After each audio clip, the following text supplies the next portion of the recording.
خاطر خواہ اضافہ ہو جاتا۔ شاہ زیب بھی اسی سلسلے میں 2-3 بار پاکستان آ چکا تھا، لیکن وہ لاہور نہیں گیا تھا، نہ ہی اس نے رامین اور اپنی ماما سے رابطہ کیا تھا۔ صرف اس کے پاپا جانتے تھے کہ وہ یہاں آیا ہے۔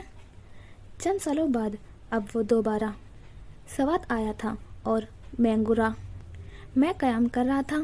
اس امریکن کمپنی کی معرفت اس کی رسائی ان کانوں تک ہو گئی تھی، لیکن پھر ایک رکاوٹ آئی۔ اس کمپنی کا حکومت کے ساتھ لین دین میں کچھ جھگڑا ہو گیا تھا اور معاملات کو کورٹ تک جا پہنچا تھا۔ شاہ زیب کا کام گھاٹے میں پڑ گیا تھا۔ انہی دنوں وہ ہیرا سے ملا تھا۔ وہ اسے دیکھتے ہی پہچان گیا تھا۔ ہیرا اپنی فیملی کے ساتھ امریکہ میں ہی سکونت پذیر تھی اور اپنے رشتہ داروں سے ملنے پاکستان آئی تھی۔ چند ہی دنوں میں خوبصورت نیلی آنکھوں والی ہیرا نے شاہ زیب کا دل جیت لیا تھا۔ وہ نرم گو اور حساس طبیعت کی لڑکی تھی۔ شاہ زیب نے اسے اپنی زندگی میں شامل کرنے کا فیصلہ کر لیا تھا اور پرپوز بھی کر دیا تھا۔ عبید الرحمن اس سے ملنے کے لیے آئے اور رامین کے نکاح کی خوشخبری دیتے ہوئے اس سے اس موقع پر گھر واپس چلنے کو کہا۔ شاہ زیب رامین کے نکاح کا سن کر بہت خوش ہوا تھا اور اس نے پاپا کو ہیرا کا متعلق بھی بتا دیا تھا۔ وہ بھی اس شادی کرنا چاہتا تھا۔ شاہ زیب کی خواہش کے عبید کو سخت برہم کر دیا تھا۔ ان کا پکا ارادہ تھا کہ رامین کی شادی کے بعد وہ اپنی بہن قدسیہ بیگم کی بیٹی کا رشتہ مانگیں گے۔ دن رات محنت سے شاہ زیب اپنے آپ کو اسٹیبلش کر چکا تھا۔ اگر عبید اس کی سرپرستی سے ہاتھ اٹھا بھی لیتے تو اسے کوئی پرواہ نہیں تھی۔ وہ کوئی بھی پریشر قبول کرنے کے لیے ہرگز تیار نہیں تھا۔ اسے ٹس سے مس نہ ہوتے دیکھ کر عبید نے اسے رامین کے نکاح میں بھی شرکت کرنے سے منع کر دیا۔ شاہ زیب ان کی جذباتی ہتھ کنڈوں سے اس قدر دل برداشتہ ہوا کہ اپنی ماں بہن سے ملے بغیر ہی امریکہ واپس چلا آیا۔ صرف یہی نہیں، اس کے بعد اس نے عبید سے بھی کسی قسم کا کوئی رابطہ نہیں رکھا تھا۔ نارتھ کیرولینا سے اپنا کاروبار سمیٹ کر وہ کیلیفورنیا آ کر اپنا ہائم میں اسٹیبلشڈ ہو گیا تھا۔ یہاں اس نے نئے سرے سے اپنی زندگی کا آغاز کرنا پڑا۔ حالات بہتر ہونے کے بعد اس نے ہیرا سے شادی کر لی۔ ہیرا کے ماں باپ نے شاہ زیب کے بارے میں ہر طرح سے تسلی کرنے کے بعد اپنی بیٹی اس سے بیاہی تھی۔ ہیرا کے والد شاہ زیب کو بہت پسند کرنے لگے تھے۔ یوں ان دونوں کی شادی میں کوئی رکاوٹ نہیں آئی تھی۔ دونوں خالوں اور ماماؤں کو ان کی زندگی میں کوئی اہم رول نہیں رہا تھا۔ شاہ زیب کو ان سے ملنے کا شاید اسی لیے خیال بھی نہیں آیا تھا۔ اسے اپنی بہن کی فکر تھی۔ وہ بھی اس کے نکاح کے بارے میں ہی سن کر اسے تھوڑا اطمینان رہنے لگا تھا کہ جلد ہی وہ بھی اپنی زندگی میں سیٹل ہو جائے گی۔ اپنی دعاؤں میں وہ اس کے لیے دنیا بھر کی خوشیاں مانگا کرتا تھا، لیکن کبھی کبھی صرف دعا کرنا ہی کافی نہیں ہوتا۔ اپنے ذمہ داری اور فرائض کو دعا مانگ کر ادا نہیں کیا جا سکتا، عمل سے کیا جاتا ہے۔ حقوق صرف ہمارے تو نہیں ہوتے، دوسروں کے بھی ہوتے ہیں، اور ان حقوق کی ادائیگی کا ایک وقت ہوتا ہے جس کے گزر جانے کے بعد قضا نہیں، پچھتاوا اور افسوس لازم ہو جاتا ہے، جیسے شاہ زیب کے ساتھ ہوا تھا۔ اس کا ہاتھ پکڑ کر چلنا سکھانے والا باپ اس دنیا سے چلا گیا تھا اور اسے خبر بھی نہ ہوئی تھی۔ اسے جنم دینے والی ماں نے بھی آخری دم تک اس کا انتظار تو کیا ہوگا، پر وہ پلٹ کر گیا ہی نہیں۔ وہ ان دونوں سے ناراض ہو کر گیا تھا، کبھی نہ واپس آنے کے لیے، اور وہ دونوں اس کا انتظار کرتے کرتے اس جہاں سے چلے گئے تھے، کبھی نہ واپس آنے کے لیے۔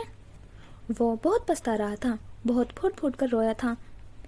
وہ ہیرا کے شانوں پر سر رکھ کے بہت رویا تھا، اسے چپ کرواتے ہوئے۔ ہیرا بھی ضد کھو بیٹھی تھی، بنا دیکھے بنا جانے ہی اسے شاہ زیب کے والدین پر بہت ترس آ رہا تھا، جنہوں نے اپنی زندگی لڑائی جھگڑوں میں گزار دی تھی، ہر نعمت کو اپنے ہاتھوں سے راکھ کا ڈھیر بنا دیا تھا۔ جب اسے ایئرپورٹ پر طارق ماموں سے اپنے والدین کے انتقال کی خبر ملی تھی، اپنے گھر پہنچتے ہی اس نے رامین کو فون ملایا تھا، اس سے بات کی تھی۔ تسلی کے الفاظ اس کے پاس نہیں تھے، اپنے آپ کو لعنت ملامت کرتا وہ خود میں رامین کا سامنا کرنے کی ہمت پیدا نہیں کر پا رہا تھا۔ ایسے میں ہیرا نے اسے سنبھالنا تھا، سمجھایا تھا۔ جب تک اس کے پاکستان جانے کے انتظامات ہوئے وہ بہت حد تک سنبھل گیا تھا، اس لیے وہاں پہنچنے کے بعد نہایت اہم فیصلے کرنے میں اسے دیر نہیں لگی تھی۔ آراستہ محل کو بیچ دیا گیا۔ رامین کی رضامندی سے ٹرے میں کھانا اور پانی کا گلاس رکھ کر ہیرا اپنے بیڈ روم میں آئی تو شاہ زیب سونے کے لیے اپنے کپڑے تبدیل